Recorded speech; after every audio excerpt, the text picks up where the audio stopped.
Alright then guys, so we're going to go over the front foot elevated split squat. Okay, this is one of my favourite lower body exercises because it's great for not only strengthening up the quads, which basically will strengthen up all the muscles around the knees, but it's also a very, very good mobility exercise for your ankles and your hips, okay? It's a very, very good test to see how mobile you really are and how strong you really are in both your particular legs, because this is a single leg exercise, okay? So what you're going to need is something to elevate your foot on. The higher the elevation, the easier it's going to be. The lower the elevation, the harder it's going to be.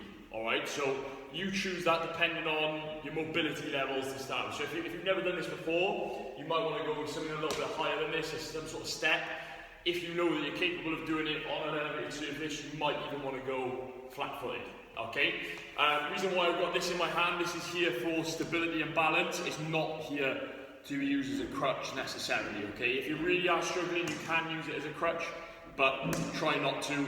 We're going to use it as a bit of a balance support more than anything. So, what we're going to do, if I'm using my left foot on the split squat, okay, my left leg is doing the work, I want to step forward on the plate with my left leg, okay? And I'm going to hold this in the opposite hand, number one, so you can see me, and number two, so it's the opposite side of my leg, okay? You can use a chair or whatever as well to hold on to this.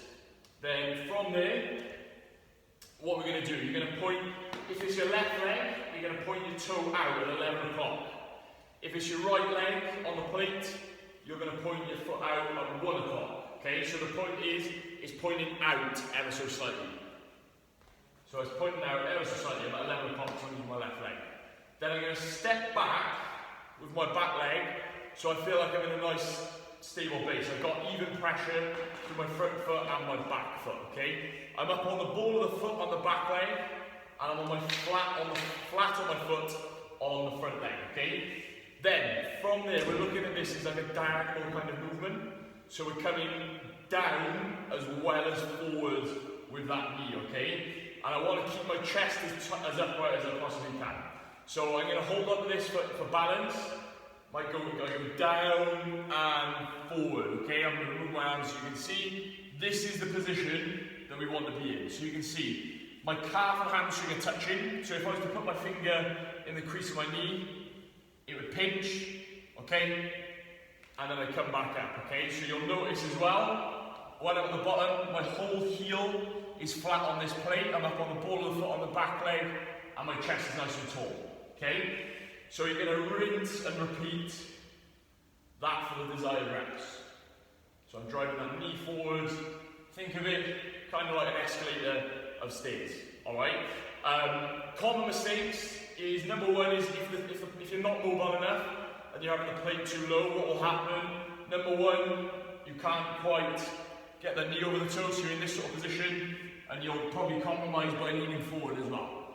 That is a position we don't want to be in. So if that is you, you need to have a higher elevated surface, alright? Other common one is coming up onto the ball of the foot, so you can see my heel is off the floor there. That's something we also want to avoid, okay?